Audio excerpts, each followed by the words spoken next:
Well, nearly 200 evacuees are currently being housed at the Bahamas Academy's hurricane shelter on Wolf Road. This after losing their homes to Hurricane Dorian. Social Services Welfare Officer Monique McKenzie says several evacuees had to be turned away due to bed shortages and space.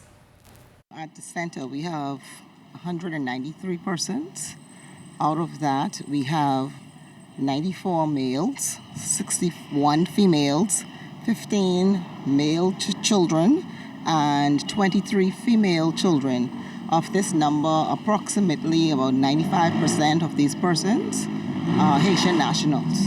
Since we've had more than this. We had up to almost 300 persons at one point. But persons, as they find relatives or other means, then they would leave. There's no stipulations. You can leave at your leisure. It's family members visits here, there, but it seems as though the ones who are here now, they don't really have family members who can actually take them in. That's how it appears, based on speaking with most of them. But, we have a medical team on base, and we have other NGOs who would come in and assist. Well, McKenzie says only Abaco evacuees are at the shelter right now, and clothing, toiletries, and other medications are in high demand.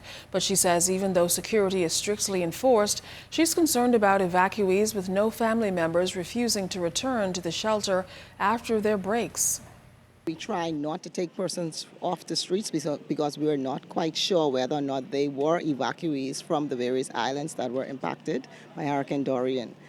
Once they have been registered, they are able to leave the grounds at their leisure from morning, but at least by 10 o'clock in the night, they have to be back. So we have a registration process for that. Now, what we have found that some persons who would have left, they had not returned. So we're not quite sure where those persons would have rested or ended up. We're not quite sure. And we don't have that kind of system where we can actually follow to see where these persons are going. But as it stands, they are able to leave the grounds, able to roam freely, and then return. Security here is tight, and so once they return, we have the Defense Force officers who would do the necessary checks to ensure that everything is okay.